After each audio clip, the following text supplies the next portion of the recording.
نحمده ونصلي على رسوله الكريم اما بعد فاعوذ بالله من الشيطان الرجيم بسم الله الرحمن الرحيم رب اشرح لي صدري ويسر لي امري واحلل عقدة من لساني يفقهوا قولي۔ السلام علیکم ورحمۃ اللہ وبرکاتہ۔ ناظرین، پروگرام دعا کیجیے کے ساتھ آپ کی خدمت میں حاضر ہیں۔ آج ہم انشاءاللہ آپ کے ساتھ گھریلو پریشانیوں سے نجات حاصل کرنے کی دعائیں شیئر کریں گے۔ اس موضوع پر آپ سے گفتگو ہوگی کہ کس طرح ہم اپنے خاندانی زندگی کو، اپنی معاشرتی زندگی کو خوشگوار بنا سکتے ہیں اللہ سبحانہ و تعالیٰ کی مدد کے ساتھ۔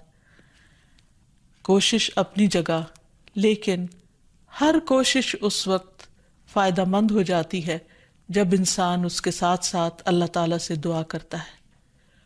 حدیث میں آتا ہے کہ اللہ سبحانہ و تعالیٰ کے نزدیک دعا سے زیادہ معزز اور کوئی چیز نہیں، یعنی سب سے زیادہ اللہ تعالیٰ جس چیز کو بندے کی ویلیو کرتے ہیں وہ دعا مانگنا ہے۔ اسی طرح ایک اور حدیث میں آتا ہے کہ دعا کرنا افضل عبادت ہے، یعنی انسان جب اللہ تعالیٰ کے آگے ہاتھ پھیلاتا ہے، اپنے دل کی پکار اپنے رب کو سناتا ہے، تو دراصل وہ عبادت کی حالت میں ہوتا ہے اور ایک افضل عبادت کر رہا ہوتا ہے۔ اس لیے کثرت کے ساتھ دعائیں کرتے رہنا چاہیے، لیکن یاد رہے کہ دعا کرنے سے پہلے اللہ سبحانہ و تعالیٰ کی تعریف ضرور کی جائے۔ اس سلسلے میں تعریف کے بے شمار کلمات ہمیں احادیث کی کتابوں میں ملتے ہیں۔ انہی میں سے ایک آتا ہے کہ آپ صلی اللہ علیہ وسلم سے سوال کیا گیا کہ کون سا کلام افضل ہے؟ آپ نے فرمایا جو اللہ نے اپنے فرشتوں اور اپنے بندوں کے لیے چنا، اور وہ ہے سبحان اللہ و بحمدہ، سبحان اللہ و بحمدہ۔ یعنی جب انسان دعا کرنا چاہے تو اس سے پہلے کچھ مرتبہ جتنا اس کا دل چاہے اللہ تعالیٰ کی تسبیح اور حمد و ثنا بیان کرے، اور بار بار تکرار کے ساتھ کہتا رہے سبحان اللہ و بحمدہ۔ اس کے بعد درود شریف پڑھے جتنی دیر پڑھنا چاہے، اور پھر اس کے بعد اپنی حاجت اللہ سبحانہ و تعالیٰ کے سامنے رکھے تو انشاءاللہ اس کی پریشانی دور ہوگی۔ جہاں تک گھریلو پریشانیوں کا تعلق ہے تو اس میں ہم دیکھتے ہیں کہ ہر گھر کے اندر کوئی نہ کوئی چیز ایسی ہو جاتی ہے کہ جس سے باہمی تعلقات میں بدمزگی پیدا ہو جاتی ہے۔ بعض افراد کی طبیعت میں غصہ زیادہ ہوتا ہے، بعض لوگ جھگڑالو ہوتے ہیں، بعض لوگ شکی مزاج کے ہوتے ہیں، بعض لوگوں کو اونچا بولنے کی عادت ہوتی ہے، بعض لوگ دوسروں کو مختلف باتوں پر زج کرتے رہتے ہیں، بعض لوگ اپنی ذمہ داریوں کو ٹھیک سے نہیں نبھاتے۔ تو یہ تمام چیزیں صرف نہ یہ کہ ایسے انسان کو خود بلکہ اس کے آس پاس رہنے والوں کو اذیت میں مبتلا کر دیتی ہیں۔ اب اس میں انسان بعضوں کو سمجھانے سے بھی کام لیتا ہے، دوسروں سے بھی مدد لیتا ہے، لیکن پھر بھی مسئلہ حل نہیں ہوتا۔ تو صحابہ کرام تو اپنی جوتی کا تسمہ بھی ٹوٹ جاتا تو اللہ سبحانہ تعالیٰ سے مانگتے تھے۔ تو اگر گھر کے اندر کسی قسم کی ناچاکی یا پریشانی ہے تو اس سلسلے میں بھی ہمیں اللہ تعالیٰ کی طرف رجوع کرنا چاہیے، اور پھر اس کے ساتھ ساتھ دوسرے کو جو مشکل پیدا کر رہا ہے سمجھانا بھی چاہیے۔ جہاں تک لڑائی جھگڑے کا تعلق ہے تو اسے منافقت کی علامت بتایا گیا۔ آپ صلی اللہ علیہ وسلم نے فرمایا کہ منافق کی 4 علامتیں ہیں، ان میں سے ایک بات کرے تو جھوٹ بولے، وعدہ خلافی کرے، امانت میں خیانت کرے، اور جب وہ جھگڑا کرے تو گالی دے، یعنی جھگڑتا بھی ہے اور گالی بھی دیتا ہے۔ نبی صلی اللہ علیہ وسلم نے یہ بھی فرمایا کہ اللہ کو سب سے زیادہ ناپسند آدمی وہ ہے جو بہت جھگڑالو ہے، یعنی اللہ تعالیٰ ایسے شخص سے محبت نہیں کرتے۔ اس لیے اگر آپ کسی سے بات کر رہے ہو تو اس کی بات توجہ سے سن لے۔ چھوٹی چھوٹی باتوں پر جھگڑنا اور دوسرے کے ساتھ بد اخلاقی سے پیش آنا یہ درست نہیں۔ پھر اسی طرح مومن جو ہے وہ کبھی بد اخلاق نہیں ہوتا، اور بد اخلاقی پھر منافقت کی علامت ہے۔ رسول اللہ صلی اللہ علیہ وسلم نے فرمایا تمہارے یہ نسب نامے کسی کے لیے گالی کا سبب نہیں ہے، تم سب آدم کی اولاد ہو، ایک دوسرے کے قریب ہو، دین یا عمل صالح کے علاوہ کسی وجہ سے کسی کو کسی پر کوئی فضیلت نہیں۔ آدمی کے برا ہونے کے لیے یہی کافی ہے کہ وہ فحش گو ہو، بد کلام ہو، بخیل ہو اور بزدل ہو۔ پھر اسی طرح آپس میں محبتوں کا نہ ہونا، بہن بھائیوں میں ناچاکی یا شوہر بیوی میں ناچاکی، یا والدین کے ساتھ محبت کا نہ ہونا، یہ ایک طرح سے اللہ تعالیٰ کی طرف سے ایک آزمائش بھی ہو سکتی ہے اور ایک عذاب بھی ہو سکتا ہے۔ مومن تو محبت کرنے والا ہوتا ہے، اور اس شخص میں کوئی خیر نہیں جو محبت کرتا نہیں اور لوگ اس سے محبت نہیں کرتے، اور لوگوں میں سب سے زیادہ بہترین انسان وہ ہے جو لوگوں کے لیے فائدہ مند ہوتا ہے۔ تو اس لیے بہت ضروری ہے کہ خاندان کے اندر باہم محبت پائی جائے۔ گھریلو زندگی خوبصورت ہو جاتی ہے اگر آپس میں ایک دوسرے سے پیار، محبت اور ہمدردی کے جذبات پائے جاتے ہیں۔ پھر اسی طرح بعض اوقات گھریلو زندگی میں بدگمانیاں بہت تکلیف دیتی ہیں، یا گھر کے کچھ افراد سنی سنائی باتوں پر یقین کرتے ہوئے دوسروں کے خلاف بدگمانی پال لیتے ہیں، تو اس سے بھی پرہیز کرنے کی ضرورت ہے۔ اسی طرح گھریلو پریشانیوں میں گھر کا تنگ ہونا بھی ایک عذاب کی شکل ہے۔ اس لیے نبی صلی اللہ علیہ وسلم نے ہر وضو کرنے کے بعد جو دعا سکھائی، اس میں خاص طور پر یہ دعا آتی ہے کہ اے اللہ میرے گھر میں وسعت پیدا کر دے، یعنی ایک تو دلوں میں وسعت ہو، اور دوسرا یہ ہے کہ جگہ بھی کشادہ ہو۔ رسول اللہ صلی اللہ علیہ وسلم نے فرمایا 3 چیزیں بدبختی میں سے ہیں۔ عورت جب تو اسے دیکھے تو وہ تجھ کو بری لگے اور وہ تجھ پر اپنی زبان چلائے، اور اگر تو اس سے غائب ہو تو وہ اپنے نفس کی اور تیرے مال کی حفاظت نہ کرے۔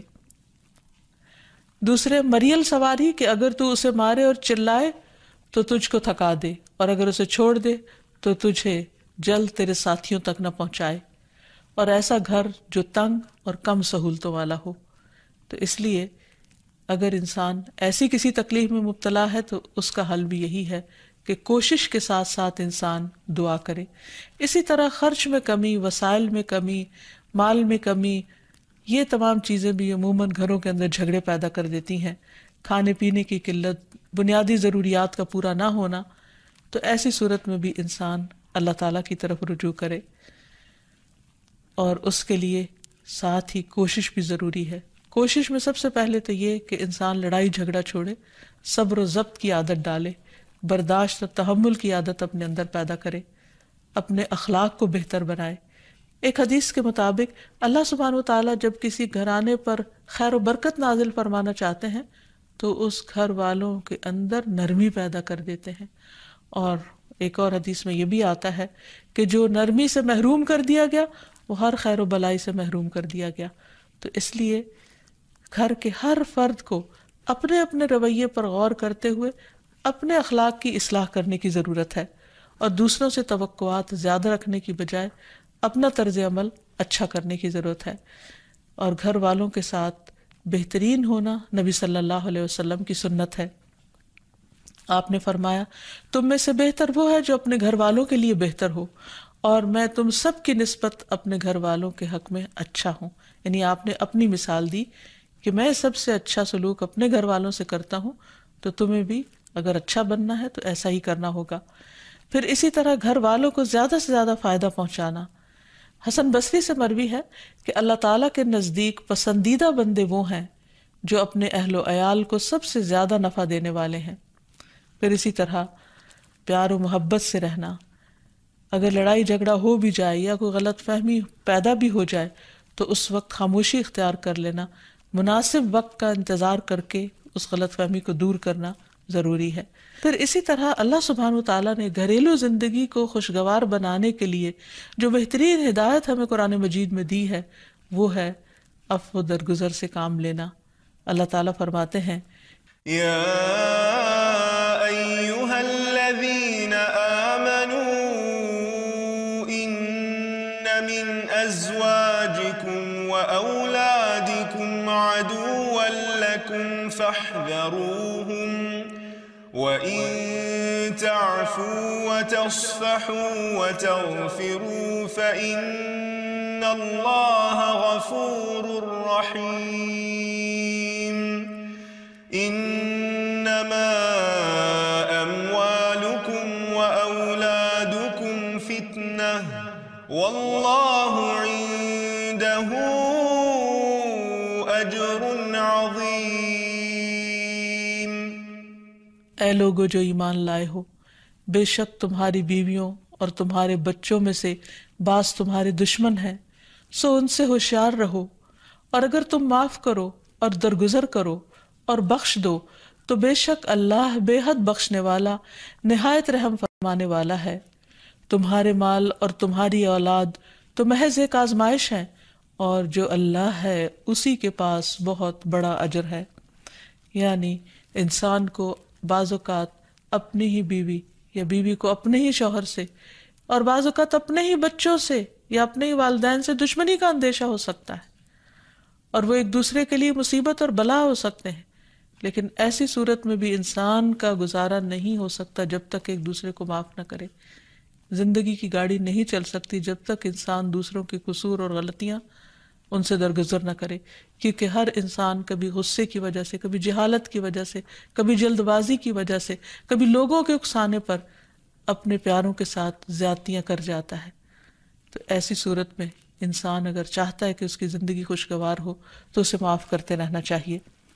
نبی صلی اللہ علیہ وسلم کے اخلاق کے بارے میں جب پوچھا گیا تو حضرت عائشہ کہتی ہیں کہ آپ طعن و تشنیع کرنے والے نہ تھے، یعنی طعنے نہیں دیتے تھے، یعنی اگر کسی سے غلطی ہو جاتی تو اسے بار بار یاد نہیں کراتے تھے، فحش کام نہیں کرتے تھے، بازاروں میں چیخنے والے اور برائی کا بدلہ برائی سے دینے والے نہ تھے، بلکہ معاف کرنے والے اور درگزر کرنے والے تھے۔ اور حقیقت یہ ہے کہ جو جس کے جتنا قریب ہوتا ہے، جیسے گھر والے ہیں، اس کی غلطیاں اور اس کی کمزوریاں زیادہ سامنے آتی ہیں، اور پھر وہ ریپیٹڈلی سامنے آتی ہیں، بار بار سامنے آتی ہیں، تو ایسی صورت میں معاف کرنا بھی مشکل لگتا ہے، لیکن پھر بھی معاف کیے بغیر گزارا نہیں۔ پھر اسی طرح یہ ہے کہ انسان اگر ہمیشہ دوسروں کا حق ادا کرنے کی فکر کرے تو اس سے بھی بہت سے جھگڑے ختم ہو جاتے ہیں۔ شوہر اگر بیوی کو حق دینے والا ہو، بیوی خوشی سے شوہر کا حق دینے والی ہو، بہن بھائی ایک دوسرے کے اوپر قربانی کرنے والے ہوں، ایثار کرنے والے ہوں، تو ایسی صورت میں گھر کا ماحول بہت خوشگوار ہو سکتا ہے۔ عورت کے بارے میں فرمایا نبی صلی اللہ علیہ وسلم نے کہ عورت اس وقت تک ایمان کی حلاوت نہیں پا سکتی جب تک کہ وہ اپنے شوہر کا حق ادا نہیں کرتی۔ اسی طرح شوہر کے لیے نبی صلی اللہ علیہ وسلم کا یہ اسوہ حسنہ بہترین ہے کہ آپ صلی اللہ علیہ وسلم اپنے گھر ہوتے ہوئے اپنے گھر والوں کے کام کاج میں ہاتھ بٹایا کرتے تھے، ان کی خدمت کیا کرتے تھے۔ جب نماز کا وقت ہوتا تو فوراً نماز کے لیے تشریف لے جاتے۔ آپ اپنے چھوٹے چھوٹے کام خود کر لیا کرتے تھے۔ یعنی اس سے بھی یہ پتہ چلتا ہے کہ خوشگوار گھریلو تعلقات میں دوسرے پر بوجھ نہ بننا ایک بہت اہم نقطہ ہے، کیونکہ اگر ہر انسان اپنی ذمہ داری خود لے لے تو دوسروں کے لیے وہ خوشگوار ہو جاتا ہے۔ پھر اسی طرح گھر والوں کو اگر کوئی غم، تکلیف یا پریشانی ہو تو اس موقع پر اپنے اختلافات کو بھول کر ان کی مدد کرنا، ان کی کیئر کرنا اور ان کی دلجوئی کرنا، یہ بھی بہت ضروری ہے۔ اور حتی الوسع گھر کا ماحول خوشگوار رکھنا چاہیے، ایک دوسرے کا احساس کرتے ہوئے اور ایک دوسرے کے کاموں میں عیب نہ نکالتے ہوئے اور ایک دوسرے کو اپریشیٹ کرتے ہوئے، ایک دوسرے کی اچھی خوبیوں کو اور اچھی باتوں کی تعریف کرتے ہوئے، اور اسی طرح بعض اوقات اپنی خواہشات کو پیچھے کرتے ہوئے، کیونکہ اگر ہر انسان یہ چاہے کہ زندگی اس کے مطابق، کیونکہ اگر ہر انسان یہ چاہتا ہو کہ ہر کام گھر میں اس کی مرضی کے مطابق ہو تو یہ ممکن نہیں۔ بہت سے گھروں میں ساس بہو کا جھگڑا کس بنا پر ہوتا ہے، یا آپس میں قریبی رشتوں کا جھگڑا اور فتنہ فساد کس وجہ سے ہوتا ہے؟ کیونکہ ہر شخص یہ چاہتا ہے کہ گھر کا نظام اس کی مرضی کے مطابق ہو، حالانکہ ایسا ہونا ممکن نہیں۔ تو اس لیے ہر انسان کو اپنی رائے بھی دینی چاہیے، لیکن دوسروں کی رائے کا بھی احترام کرنا چاہیے۔ اپنی ضرورت بھی پوری کرنی چاہیے، لیکن اس کے ساتھ ساتھ دوسروں کی ضروریات کا بھی خیال کرنا چاہیے۔ پھر اسی طرح بہت سے معاملات میں قناعت اختیار کرنی چاہیے، کیونکہ یہ زندگی بذات خود ایک امتحان ہے، اور اصل عیش و عشرت کی جگہ جنت ہے، دنیا نہیں، یا دنیا کا گھر نہیں۔ تو اس لیے ضروری ہے کہ مشکل حالات میں انسان اپنے عزیزوں کا، پیاروں کا، گھر والوں کا ساتھ دے، ان کی مدد کرے۔ مثلا شوہر کے اگر معاشی حالات تنگ ہیں تو بیوی ناجائز مطالبات نہ کرے، اسی طرح اگر بیوی بیمار ہے تو شوہر اس سے بہت زیادہ گھر کے کام کا مطالبہ نہ کرے۔ تو ایک دوسرے کے حالات کی رعایت کرتے ہوئے اگر انسان ایک دوسرے سے توقعات رکھے تو اس سے بھی حالات بہت خوشگوار ہو سکتے ہیں۔ اور پھر یہ کہ ہمیشہ دوسروں کی چھوٹی چھوٹی ایفرٹ پر ان کے لیے شکر گزاری کے جذبات ہونے چاہیے۔ مثلاً اگر کوئی آپ کو گھر میں پانی پلا دے تو آپ اس پر بھی شکریہ بولیں، ہم عام طور پر اگر گھر سے باہر کہیں ہوتے ہیں اور کوئی ہمارے ساتھ تھوڑے سا بھی احسان کا معاملہ کرے تو ہم اس کے احسان کو مانتے ہیں، لیکن گھر والوں کا احسان ماننا ایک مشکل کام لگتا ہے. تو اس لیے اگر ہم چاہتے ہیں کہ گھریلو زندگی خوشگوار ہو تو اس میں گھر والوں کے احسان کو بھی ماننا ضروری ہے.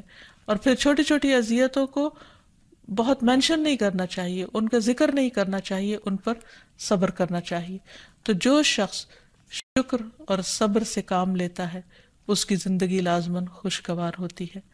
لیکن اس کے باوجود بھی اگر گھریلو زندگی میں تنگی ہو، تکلیف ہو، آپس کی ناچاکی ہو، دشمنی ہو، پریشانی ہو، بہت بے چینی ہو، تو پھر اللہ سبحانہ و تعالیٰ ہی کی طرف رجوع کرنا چاہیے.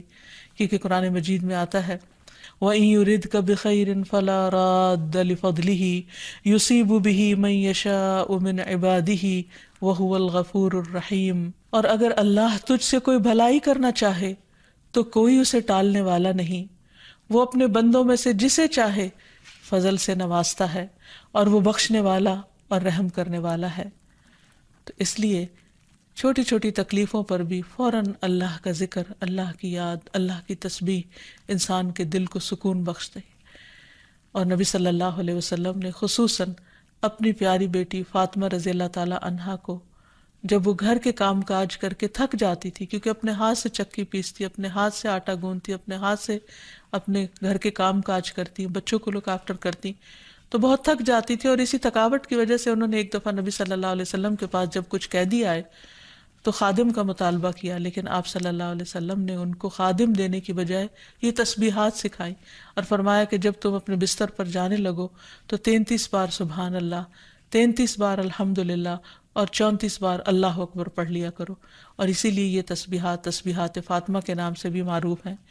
تو رات کو خاص طور پر بستر پر لیٹ کر یہ تسبیحات ضرور پڑھ لینی چاہیے، کیونکہ یہ گھریلو کام کاج کی تھکاوٹ کا بہترین علاج ہے اور خادم کی جگہ کفایت کرنے والی دعائیں ہیں. پھر اسی طرح گھر میں وسعت اور کشادگی کی دعا، اللہم اغفر لی ذنبی ووسع لی فی داری وبارک لی فی رزقی.